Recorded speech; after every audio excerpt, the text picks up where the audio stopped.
The end of the booklet and they put it away. So, getting started, Perek base. Remember yesterday we had an unbelievable, fascinating marshal of the king who throws a massive party. Who does he throw his party for? Someone help me out. Who does he throw his party for? Ministers. Ministers. Who else enjoys the party? Dogs. Dogs. Spritzer. The servants. The baker and the butcher and the candlestick maker and everyone else in the royal palace enjoys this party. But it's not for them. They just happen to get the leftovers, right? They just happen to get the leftovers. That's not the point of it. That's what the leftovers for. And for this, I need to say a story that I was supposed to say yesterday. We ran out of time. Just like today, we're going to run out of time very soon. That goes like this. There was once a man in Poland who was riding his horse off on a journey. And as his horse clumps towards the destination, he finally arrives in the inn at his destination town. And he takes his horse and he parks his horse. He doesn't double park. But he parks his horse in the barn and gives it some hay. And then his horse starts munching away on the hay after a long day of traveling with its rider. And the guy gives his horse a whack. A smack on the back. And the guy standing there next to him, he's like, what do you whack your horse for? And he's like, this horse has a lot of chutzpah. And he's like, what are you talking about? He says, this horse, we went on this whole journey. The journey is for me to get here for my business trip. So there's things I need to do and things I need to accomplish and people I need to see. And in order to make it happen, I need to give the horse some hay. But my stupid horse thinks the whole point of the journey is just to eat some hay. The horse thinks we traveled all this way to eat some hay. So that means for us that sometimes we might think that, well, what's the purpose of life? What's the purpose of being in yeshiva? What's the purpose of learning Torah? It's in order that I'll have some fun, it'll be interesting, I'll get to eat some hay. Everyone has their own hay. You should know that's just the outside thing. That's just external. That's just an extra. Really, we're here for a journey is for a purpose. That purpose is to bring Mashiach. So the same thing we had here in Kuntres Umaayan. That what? We have the king is doing something for a purpose, and the dogs under the table think, well, the king's throwing another party for us. It's not for you, you're just a leftover. So now, let's find out the nimshal. You ready? The nimshal from all this is understood. The nimshal in English means an analogy is mashal, analog is nimshal. Wow, crazy. Like a catalog. A bit like a catalog, but not exactly. Yovan, Lamaskal, Lamaila, it's understood for someone who's a thinking person. What goes on above? Seeing that Hashem's inner intent shines to Yidden, specifically. Like it says, Yar Hashem Panav Elecha. We say this one every day in Brachas.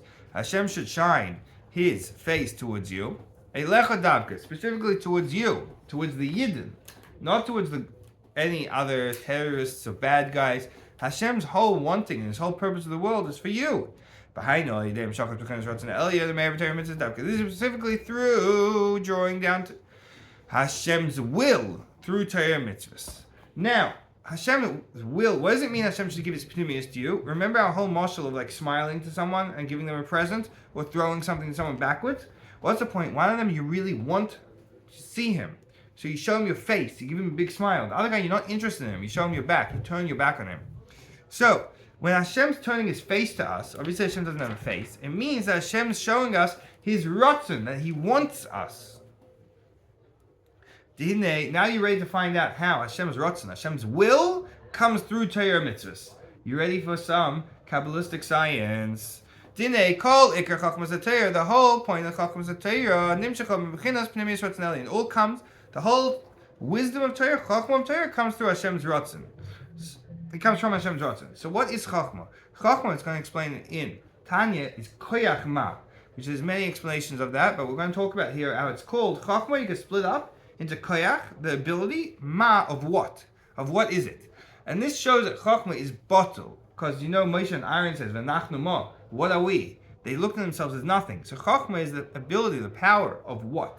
Of being nothing. So because chachma is able to remove its whole existence and put itself on the side, therefore it's a place for Hashem. Someone who's egotistic, what did it say in the Gemara about someone who's a big Baal Gaibo, has a lot of ego? Someone help me out there. It says he wouldn't Hashem says about him that me and him don't. Come together. That's right. We don't fit in the same place. This town ain't big enough for the two of us. If you want Hashem in your life, you have to put all your ego on the side. Chachma is the ultimate humility. It's the ultimate. It's not about me. It's all about Hashem. Therefore, it's a place that Hashem can express Himself in. Now that we explained Al Pi Chassidus how Hashem, the infinite, comes into a person, comes into the world through Chachma, let's look at the very practical way how Hashem's Ratzon comes through Chachma. You ready for this? By the way, Ratzon and Ein Sof are the same thing. Ratzon is Keser, is Ein Sof, is Maamar Ishtalshalos, if you're wondering. Shrei, calling the Torah, the whole point of Torah, whole Chachma, it's all about Chachma, to teach you how to bring down Hashem's infinitude. Every part of the Torah is teaching you a lesson of how to bring Hashem into the world, how to bring Hashem into our world, into our lives. Let's give some examples. We're bringing down Bechinas Ares Soiviv, the Soiviv light, the surrounding light. This Mamale is what can actually affect you. That's like a light bulb in the room. Soiviv is so strong that it can't affect you personally. We're not ready to receive it. It can only affect you in a general way. So maybe that's like UV light, you know? Maybe you can't see it, but it's still affecting you. Shubachin is Ratzon Elyon, which that is the Ratzon Elyon, Hashem's Ratzon. Because we said Ratzon is L'mayla Ishtalshalos. It's above the system that we're able to handle. It's Hashem being as He is. The difference between Mamala and Soiviv, Mamala is Hashem saying, I'm coming down to your level. Soiviv is Hashem saying, I'm just being Hashem, and whatever you can get, you can get. You got that? It's the difference between whether Shachna, a big Talmud Chacham like Shachna, gives a shir that's on the Bachum's level, or whether he just says things the way he thinks, and what you pick up, you'll pick up. He does both. He does both? Interesting. So, it's all about Torah is in order to bring Hashem's Ares Soviv min ha'helam l'gilui ba'olamos, from the hidden state to the revealed state in the world. Ooh, how are we going to reveal it? Dahainu, meaning, be'eze oifen tisayir amshachos Ein Sof. The Torah is teaching you how to bring the infinite into the world. Baruch Hu, Hashem's blessed infinite. You know how to do it? To what Hashem decided He wanted, what Hashem decreed with the wisdom of the Torah.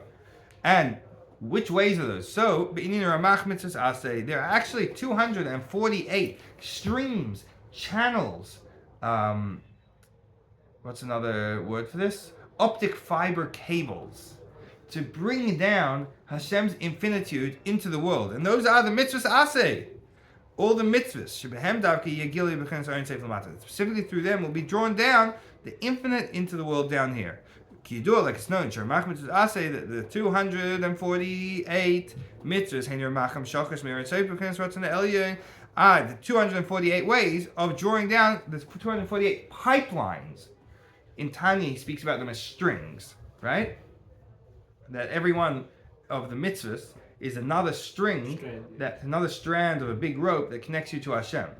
But the problem is, it's not just connecting you, it's actually transferring Hashem into your life. It's bringing Hashem into your life. So it must be that the Alter Rebbe was speaking about not just any strings, he must have been talking about cables. High-speed internet cables.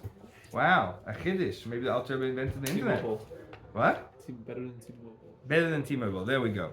So there are all these different 248 mitzvahs, which are 248 high-speed cables to get Hashem into the world.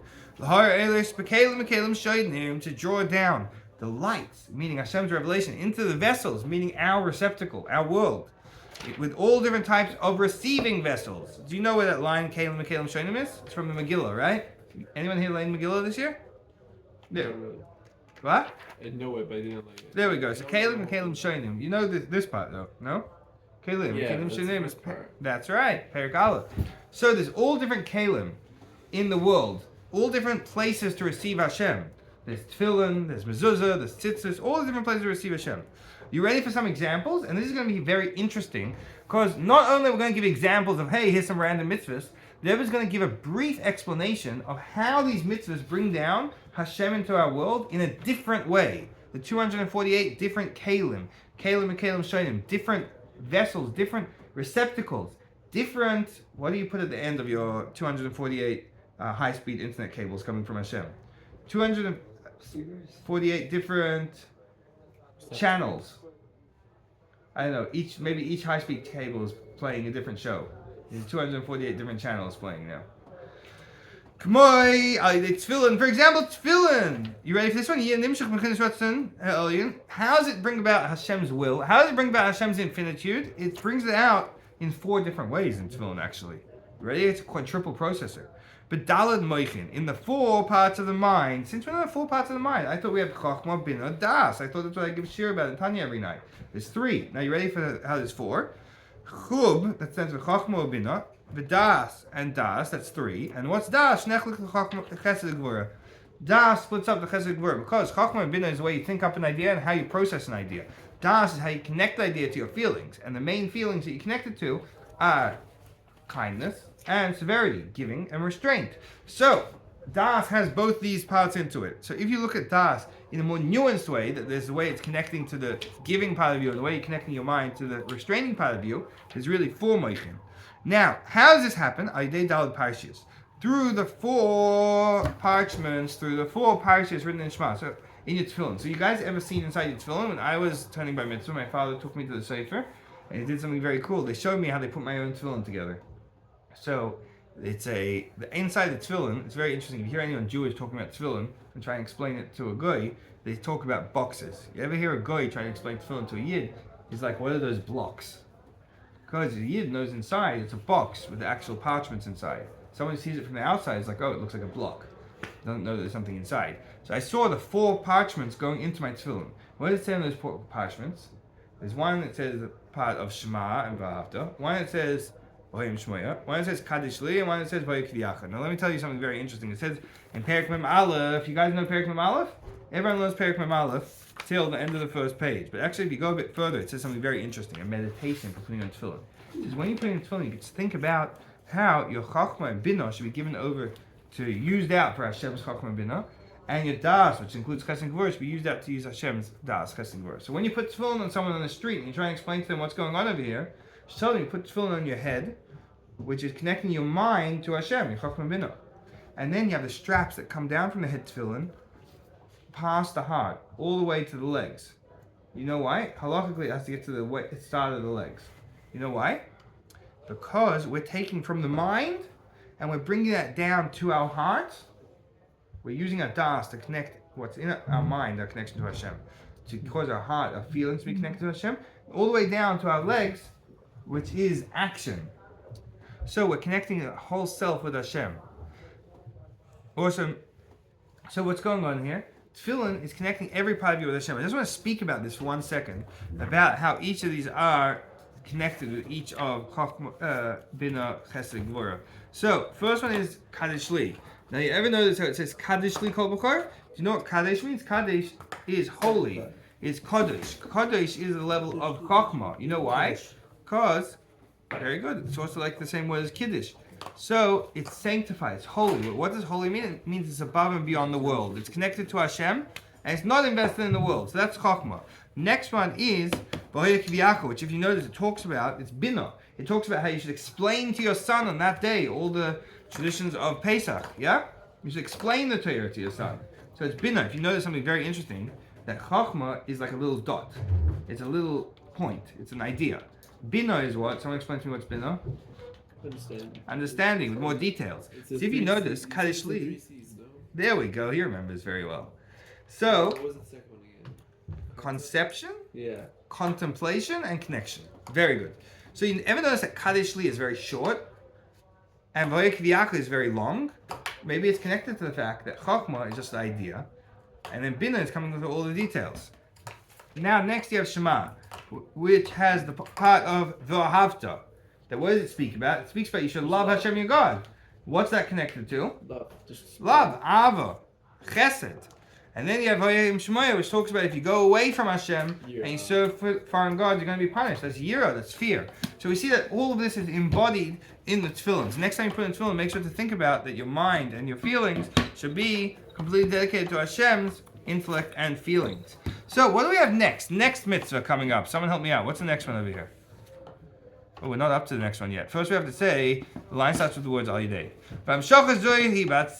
This drawing down is into the world Atzilus, into the world of Bria Tzirasiyah. So we bring down Hashem's infinitude into Atzilus, into all the lower worlds, until Hashem shines down here. You know where? In us. When you're opening on Tefillin, you're bringing Hashem all the way into you. The one who does the mitzvah, puts on Tefillin. So we're trying to make the world a place for Hashem. What's the world? It's just cardboard boxes and pavement. You are the world. The world is made up of people. We're bringing Hashem into us. We're making ourselves a base of mikdash, a place for Hashem. Now, are you ready for Tzitzis? Mitzvos Tzitzis. You ready for something interesting in Tzitzis? First, I need someone to help me with some math. Tzitzis has a lot of strings. Can I show them on the camera? Beautiful. How many strings do you have sticking out? Total or 16? 16 in total? 16 total. Now, the 4 strings in each are doubled over. Yes. So how many So that- string ends do you have sticking out? 32. 32. Very good. You have 32 ends of strings sticking out. You ready for something interesting? Mitzvos Tzitzis. When you do Tzitzis, how do you bring Hashem into the world? Yegili Aron Soif will be a revelation of Aron Soif. What's 32 in Kabbalah? B'lama Beis Nesivos Chachma. And the 32 pathways of Chachma. Leave. It's very interesting. Leave. What? No. Yeah. Leave. That's interesting. It is Gematria Leif. So there's 32. If you look in the Sefer called the Edra, which is a Sefer of Kabbalah, it starts off with the 32 Nesivos Chachma. And it just names all of them. And then you look over there, the Gra, the Goyen of Vilna, in his explanation, you know he wrote commentary to Kabbalah, he explains what each of them are. And so if you want to look it up, you can look over there. But basically, what does it mean pathways? That Chachma is ideas. It's very small point ideas. When it gets to Bina, it becomes a wide, broad detail. So it's called a pathway because it's very, very small string.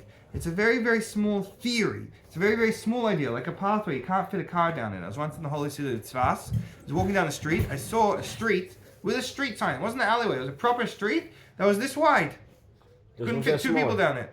What? There's ones that are smaller. There's this lady who thinks that like Mashiach's going to pass by, like according to what she learned, Mashiach's going to pass by this and this exact road, and she used to come out every single morning with coffee and wait for Mashiach. That's really sweet. And it's a street that's like It's very, big enough very for a sweet. person to barely pass through. Fascinating. So anyway, so Chachma has Nesivos. It has 32 pathways. It doesn't have big highways like Bina.